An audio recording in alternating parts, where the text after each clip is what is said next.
নমস্কার বন্ধুরা, তোমরা সবাই কেমন আছো? আর আজকে হলো হ্যাপি দোল পূর্ণিমা। দোল পূর্ণিমার শুভেচ্ছা সবাইকে। সবাই ভালো থাকো, সুস্থ থাকো, আর হ্যাপি হোলি। আর এখানে দেখো আজকে আমার রান্নাবান্না শুরু হয়ে গেছে। আর আজকে হলো নিরামিষ, কেন কি আজকে পূর্ণিমা ছিল, ওর জন্য নিরামিষ রান্না করেছি। আর নিরামিষ এগুলো ওটা মাসকলাইয়ের ডাল রান্না করছি।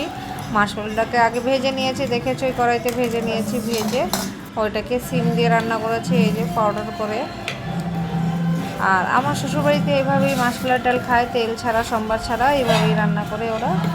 ওই দেখো ডালটা একদম ছিম দিয়ে পাতলা পাতলা করে। আর তাড়াতাড়ি রান্না করে নিয়েছি আজকে, কেন কি না আজকে গ্রহণ ছিল, তাই তাড়াতাড়ি খেতে হবে, ওর জন্য তাড়াতাড়ি রান্নাবান্না করে নিয়েছি। আর এই যে দেখো ডালটা প্রায় হয়ে গেছে। এবার হওয়ার পরে ডালটাতে একটুখানি ধনেপাতা দিয়ে দিয়েছি, কেন কি সিম সিম দেওয়া হয়েছে। আর এই মাসকলাই ডালে একটু সিম দিলে, একটু ধনেপাতা দিলে টেস্টই আর আলাদা হয়ে যায়, দুর্দান্ত টেস্ট হয়ে যায়, তখন খেতে খুব ভালো লাগে। আর এই যে দেখো আমার ডালটা একদম কমপ্লিট হয়ে গেছে। আর এখানে দেখো তরকারি, অন্য কিছু তরকারি বসানো হচ্ছে, সেটা হলো সিম তরকারি। এখানে সিম বটি করেছিলাম। দেখো দানাগুলো এক্সট্রা মানে যা এনেছিল সেগুলোকে মানে ছিলে তারপরে সিমের সাথে তরকারির সাথে দিয়েছিলাম। খেতে খুব ভালো লেগেছে, দুর্দান্ত লেগেছে খেতে। তোমরা কখনো ঘরে করে খেয়ে দেখবো, ভালোই লাগে খেতে। সিমের বিচিটা যখন মানে মুখে পড়ে না, খেতে খুব স্বাদ লাগে। আর আমার হাজব্যান্ডটা তো এটা খুব পছন্দের মানে খাবার। আর একদম সাদা সিধা শর্টকাট রান্না, ধনেপাতা আর কাঁচা লঙ্কা বা কিছু না, মাখা মাখা একদম ছোটো ছোটো হবে, খেতে দুর্দান্ত লাগে। আর আজকে আমার এখানে কীর্তন হচ্ছে, তোমরা আমার আওয়াজ শুনতে পাচ্ছ কিনা, মানে আমার আওয়াজের মানে পিছনে এটা শুনতে পারো কিনা জানি না। ভগবানের কীর্তন, কোনো অসুবিধা নেই, যদি শোনা যায় শুনে নেওয়া, তাহলে ভালোই লাগবে না তোমাদেরও। আর এখানে লবণ দেওয়া হয়ে গেছে, হলুদ দেওয়া হয়ে গেছে, কাঁচা লঙ্কা মানে চিড়েই একসাথে দিয়ে দিয়েছে।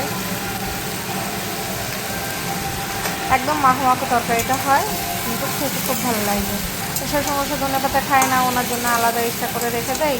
আর বাকিটা আমরা ধনেপাতা। আর এটা হলো মেথি ফোড়ন দিয়ে রান্না করতে হয়, শুকনো লঙ্কা, তেজপাতা, মেথি ফোড়ন দিয়ে। এই দেখো এখানে তরকারিটা হচ্ছে, কিন্তু এটাটা একদম শুকিয়ে দেবো, গায়ে মাখা মাখা করে দেবো। এই দেখো একদম শুকিয়ে দিয়েছি না। এবার ধনেপাতাটা দেওয়ার পরে আর একটুখানি জাল দেবো, জাল দিয়ে আরেকটু টাইট করে দেবো, একদম শুকনো শুকনো মতো হয়ে যাবে।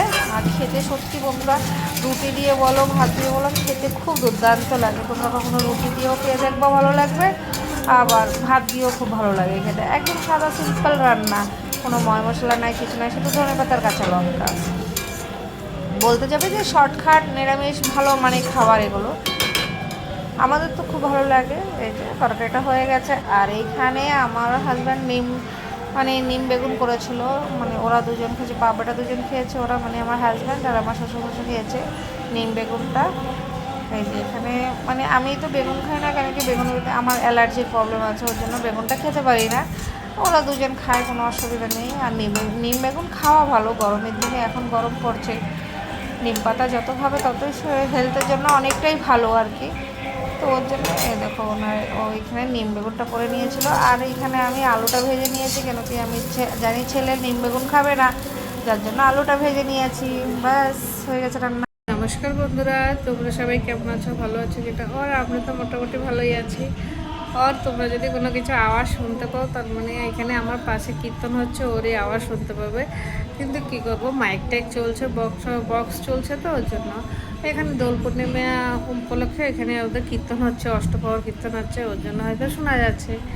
আর আমিও আজকে ভয়েস রেকর্ডিং দিতে গিয়ে হয়তো পিছনে ব্যাকগ্রাউন্ডে একটু গানটা শুনতে পাবা, কিছু করার নেই, কোথায় গিয়ে মানে আওয়াজ দেবো। আমি আজকে ভিডিওগুলো এরকমই করেছি, কিন্তু ভয়েস রেকর্ডিং দেবো, তাই ভাবছি ঘর সব বন্ধ করা, তাও আওয়াজ আসছে। তো